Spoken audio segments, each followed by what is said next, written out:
Boruto total vortex chapter 13 आ चुका है जो काफी ज्यादा क्रेजी है एंड ये one of the best chapter है। इस चैप्टर में हमें बहुत इन्फॉर्मेशन दिया गया और कुछ फ्लैशबैक है बोरुटो और कासिन कोजी के, प्लस कासिन कोजी के ब्रोकन पावर के बारे में भी रिवील किया गया। तो बिना टाइम वेस्ट के चैप्टर को स्टार्ट करते हैं। सो लास्ट चैप्टर में तुमको याद ही होगा बोरुटो ने रासेंगन उज़ुहिको से हिदारी को खत्म कर दिया था, बट दूर से ज़ूरा ने बोरुटो एंड सारादा पे लेजर अटैक कर दिया था और चैप्टर वही खत्म हो गया। नाउ चैप्टर 13 स्टार्ट होता है जूरा से, जो फिर से लेजर अटैक करने जाता है और बोलता है तेरा टाइम खत्म हो चुका ओत्सुसुकी बोरुटो।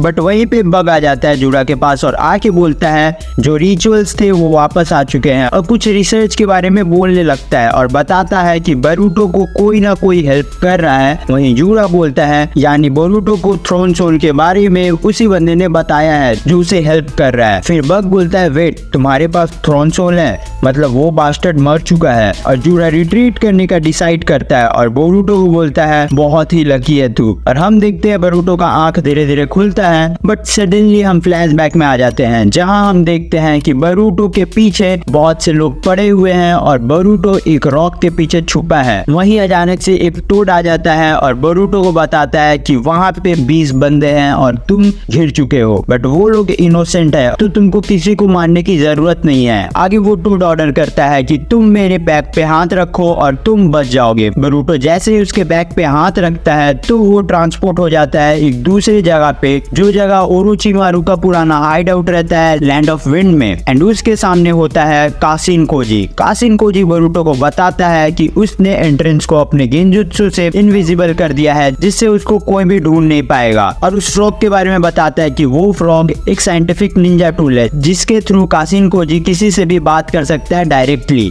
आगे हम देखते हैं कि कासिन कोजी खुद को इंट्रोड्यूस करता है और बोलता है मैं हूँ कासिन कोजी और मुझे आमाडो ने बनाया है। मैं एक सिंथेटिक ह्यूमन हूँ, तुम्हारे लिए साइबॉर्ग समझो। बोरुटो बोलता है कासिन कोजी मैं तुमको कैसे ही भूल सकता हूँ, तुमने ओल्ड मैन आओ को मारा था और तुमने ही कोनोहामारू सेंसे को भी मारने की कोशिश की थी। बट कासिन कोजी ये सब इग्नोर करके बोलता है मुझे एक चीज सच सच बताना, क्या तुमको ओमनीपोटेंस के बारे में पता है? बिकॉज कासिन कोजी को सब पता है बोरुटो के बारे में कि क्यों बोरुटो को विलेज से निकाला गया और कैसे कवाची ने बोरुटो का जगह ले लिया। यानी कि कासिन कोजी पे ओमनीपोटेंस का कोई असर नहीं हुआ या फिर वो बच गया। कासिन कोजी बताता है कि मुझे ज्यादा नहीं पता ओमनीपोटेंस के बारे में। तभी बोरुटो सरप्राइज होकर पूछता है कि तब तुमको कैसे इतना कुछ पता है और क्यों तुम पे ये जुत्सु इफेक्ट नहीं किया? और कासिन कोजी का बात सुन के तुम्हारा सर घूम जाएगा। कासिन कोजी बोरुटो को सॉरी बोलता है और बताता है कि मैं तुम्हारे अगेंस्ट नहीं था,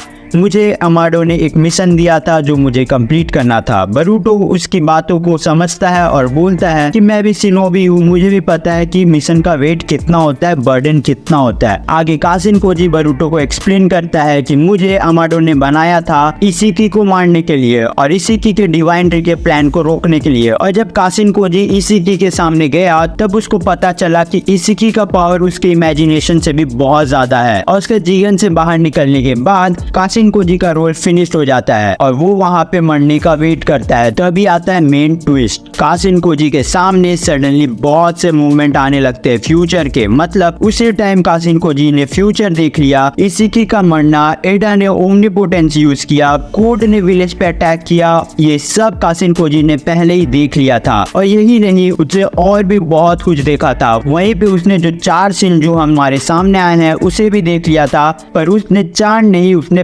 5 सिंजूस को देखा था। एंड 5th वन इज सिंकी, गारा का बेटा, जो अभी तक हमारे सामने नहीं आया है। और इतना ही नहीं, उसने ये भी देखा कि एक डिवाइन ट्री को प्लांट किया गया है जिसमें चाक्रा फ्रूट भी प्रेजेंट है। और ये सब देख के कासिन कोजी का विल पावर बढ़ा और वो उस टाइम सोचता है कि मैं इस वक्त मर नहीं सकता। और हमको पता है कि कासिन कोजी बच जाता है और फ्यूचर्स के बारे में भी उसको सब पता है। और ये सब सुन के बोरुटो पूछता है तुम्हारे पास ऐसा पावर आया कहाँ से? तब कासिन कोजी बताता है तुमने शिबाई ओत्सुसुकी के बारे में तो सुना ही होगा, जिसने सेवरल प्लैनेट्स को डिवोर करके रखा है, प्लस उसने सारी शिनजुत्सु को मास्टर भी कर रखा है और उसको सब गॉड बोलते हैं। And Otsutsuki from the ancient time. आगे कासिन कोजी बताता है कि कारा के जितने भी मेंबर्स है उन सब में पावर मॉडिफिकेशन आमाडो ने किया और उन सब के पास शिबाई ओत्सुसुकी के सेल्स है। और ये सब करने का रीजन शिबाई के इतने सारे शिनजुत्सु में से कुछ पावर कारा को मिल जाए उसके लिए है, बट ये लक पे डिपेंड डिपेंड करता है कि किसको क्या मिलेगा और किसको कुछ नहीं मिलेगा, और ये करने का रिजल्ट होता है कि कोड को सिबाई का क्लॉ मार्क मिलता है, डायमंड को रिफ्लेक्शन मिलता है एंड एडा को मिराकुलस पावर मिलता है जैसे गॉड के पास होते हैं। वहीं डेल्टा, बोरो और कासिन कोजी को कुछ नहीं मिलता है, बट जब कासिन कोजी मरने वाला होता है तो उसका पावर अवेकन होता है जिससे वो सारे पॉसिबल फ्यूचर को देख सकता था, एंड उस पावर का नाम है 10 डायरेक्शंस। आगे कासिन कोजी एक्सप्लेन करते हुए बताता है कि फ्यूचर एक स्ट्रेट लाइन नहीं है, फ्यूचर में बहुत से पॉसिबिलिटीज होते हैं जिनमें फिर बैटल रॉयल होता है और लास्ट में जो जीतता है वही तुम्हारा फेट होता है। उसने एक टाइमलाइन को एक्सप्लेन करते हुए बताया कि एक टाइमलाइन में नारुतो मर जाता है और इसी की कावाकी में रिकार्नेट होता है और पूरे प्लेनेट डिस्ट्रॉय हो चुका है डिवाइन ट्री के चलते, बट ऐसा कुछ नहीं हुआ। सोच रहे हो क्या ही होने वाला था? आगे कासिन कोजी बरूटो को बोलता है कि तुम फ्यूचर में जितने भी जुत्सु और स्किल को सीखोगे मैं वो सब तुमको सिखा दूंगा अभी ही। जो सुन के बरूटो खुश हो जाता है। फिर कासिन कोजी सास्के के बारे में बात करता है और बोलता है कि हम सास्के को भी बचा सकते हैं ट्री से, जो तुमको बाद में मैं एक्सप्लेन करूंगा। और कासिन कोजी एक वर्स्ट पॉसिबल फ्यूचर के बारे में भी बताता है जहां वो बोलता है कि सबसे पहले 10 टेल कोड के कंट्रोल से छूटेंगे और वो न्यू एवोल्यूशन करेंगे इन सेवरल ह्यूमनॉइड जिसको हम सिंजू बोलेंगे, वो भी 400। भाई अभी 4 सिंजू से उनका फटके 4 हो चुका है और अभी 400 हैं। वही कासिन कोजी बताता है कि अगर हम 10 टेल के सोर्स को हटा देते हैं तो इट्स ऑल बी ओके। और आगे कासिन कोजी बताता है कि इन सारे सिंजूस का लीडर होगा जूडा, और कासिन कोजी बोलता है Boruto you will killed by Jura. और अब हम प्रेजेंट में आते हैं जहां हम देखते हैं हिमावारी सारादा को हील करती है, जो देख के सारादा और कोनोहामारू सॉफ्ट हो जाता है। सुमिरे हिमावारी को बोरुटो को भी हील करने बोलती है, बट कावाकी उसको मना कर देता है और कोनोहामारू बोरुटो को हैंडकफ पहना देता है जो बेसिकली नॉर्मल है। फिर हम सिंजू के डायमेंशन में जाते हैं जहां हम देखते हैं हिरारी के थॉर्न सोल को यूज करके वो लोग हिरारी को फिर से रिवाइव कर देते हैं, और लास्ट में हम मोई की सिंजू को देखते हैं जिसके पास और एक थॉर्न सोल होता है। जूरा बोलता है कि हार्वेस्टिंग शुरू करो और उसमें से भी एक नया सिंजू आएगा जिसके बारे में हमको इस चैप्टर में नहीं बताया गया। तो चैप्टर यही खत्म होता है। तुमको कैसा लगा ये चैप्टर कमेंट में जरूर बताना,